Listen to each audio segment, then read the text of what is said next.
So you hear the terms startup and SME, small and medium-sized enterprise, thrown around all the time. Constantly. Yeah. And, well, on the surface, they seem pretty similar. Yeah, I mean, both are often small companies, usually founded by, ambitious entrepreneurs. And they're both aiming for growth, profitability, and just plain survival in the market. It's easy to just lump them together, isn't it? Totally. They're both obviously vital parts of the economic landscape. Exactly.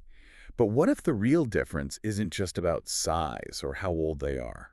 You mean something deeper? Yeah, something maybe about their very DNA, like their core purpose. Okay, I see where you're going. We've got the source material right here, and I think our mission in this deep dive should be to really unpack those common ideas. Go beyond the surface stuff. Right. Find those specific characteristics, the fundamental makeup that truly sets a startup apart from maybe a more established business, even one that fits that SME size definition. And it's a distinction that really matters, Yeah. whether you're thinking of starting a business or working for one, maybe investing. Definitely. And the first kind of fascinating point from our sources is that even though we use these terms constantly, there's no single, globally accepted definition for either MSMEs, that's micro, small, and medium-sized enterprises, or for startups. Huh. So it changes. It actually varies quite a bit depending on the country you're in. The source mentions definitions are often relative to the size of the national economy itself. Okay, that makes sense. But is there any common ground? Like a starting point? Well, yeah. To give us some structure, the OECD, that's the Organization for Economic Cooperation and Development, they offer a widely used definition for MSMEs. And that's based on? Purely on employee count.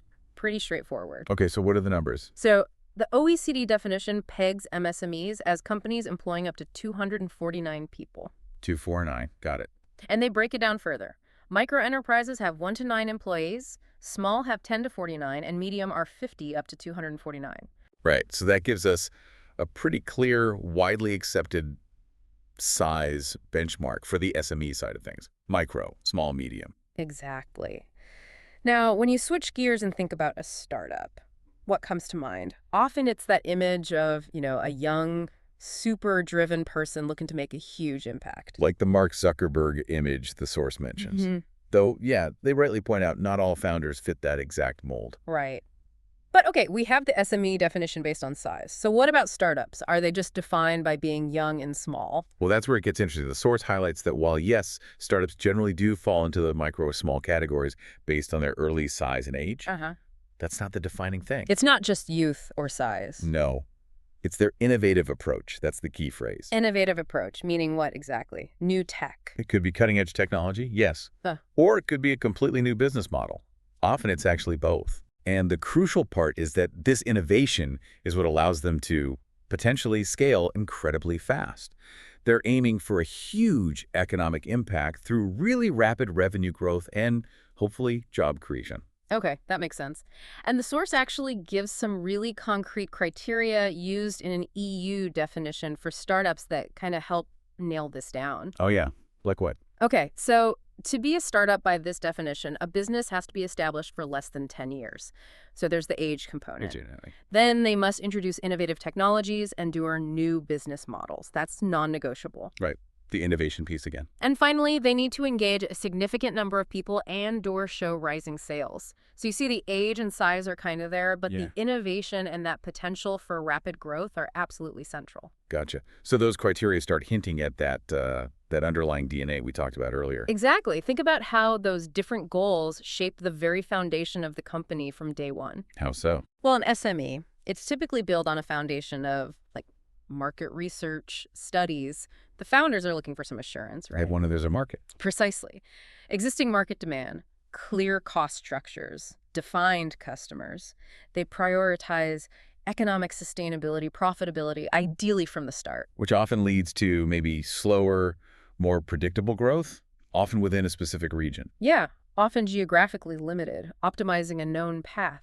Whereas a startup, They're different. they're defined by that flexibility you mentioned earlier, that willingness to improvise, to pivot, to iterate constantly. Right. They're focusing on potentially disruptive innovation specifically because that's what enables that rapid scaling and the potential for, massive impact. So they're forging a new path, often into, like, uncharted territory. Exactly. And this is where a common misconception pops up, which the source points out. What's that? That the real differences are usually found in things like team structure or employee benefits or how cool the office is. Ah, the surface stuff again. Right. Those things can vary widely in both types of companies. The fundamental distinctions are much deeper. They lie within the core business model and the overarching goals, and crucially, how they pursue them. Okay, so let's dig into those. The source outlines some key comparison points.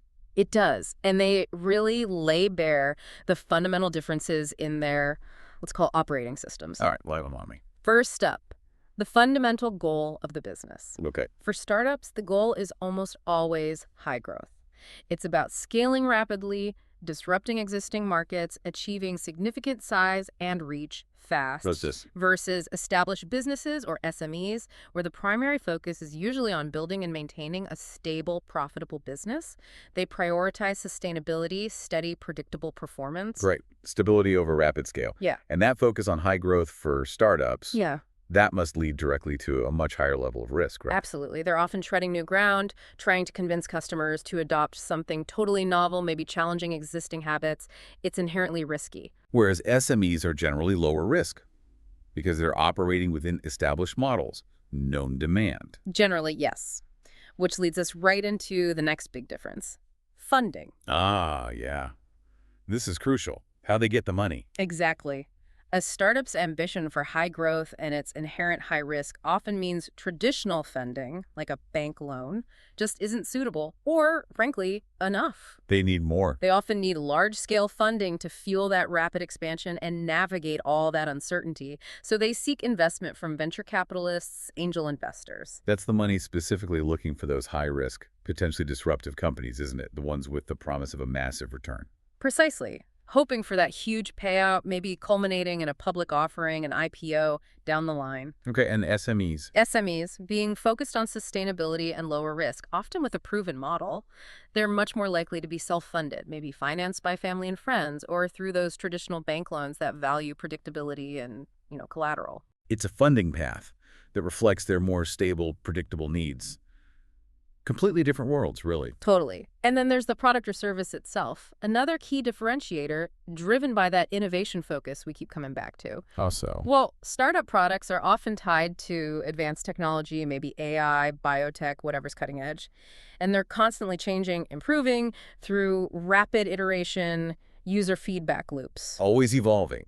Whereas an established business's product, Usually well-known, maybe with variations or updates, sure, but it's based on a proven concept with an existing market. Think about a bakery versus a new food delivery algorithm. right?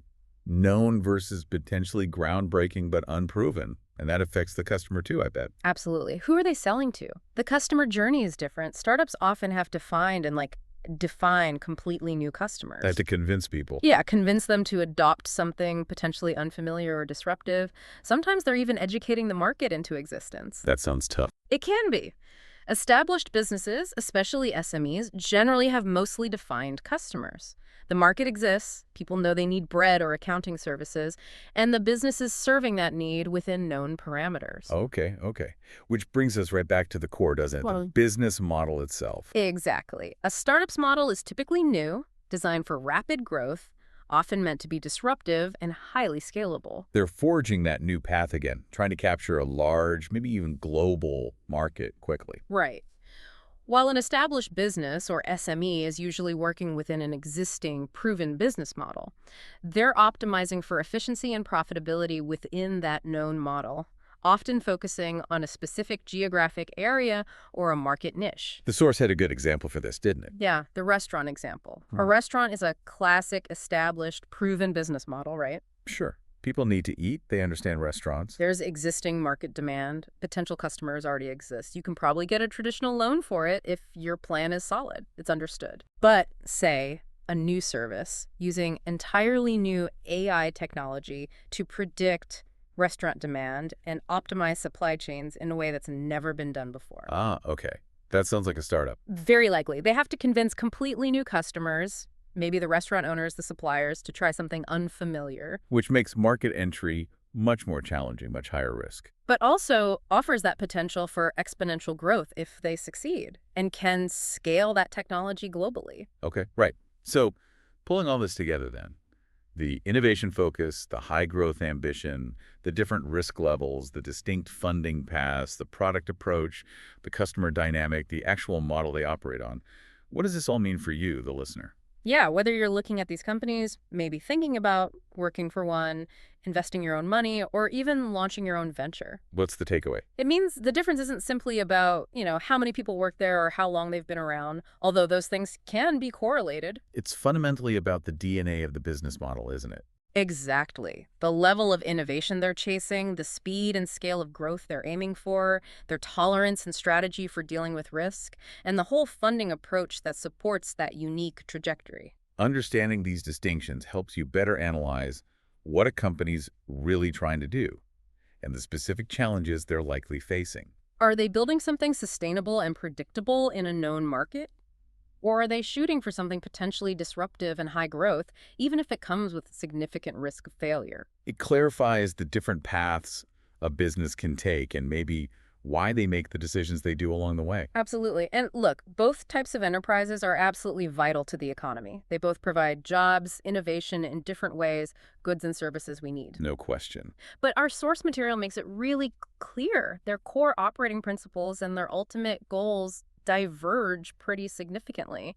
And it's all driven by that fundamental approach to innovation, growth, and risk. Which brings us back to something you said right at the start about the lack of a single standard international definition for either term. How definitions vary so much by country. Right. Well, given everything we've just discussed, this raises a pretty interesting question for you to consider, doesn't it? Go on. How might this lack of clear, universally agreed upon boundaries actually impact things? Like global understanding of these different business types, policy decisions designed to support them. Or even how entrepreneurs themselves view and categorize their own ventures when they're just getting started. Exactly. Something to maybe think about the next time you hear those terms startup and SME being used.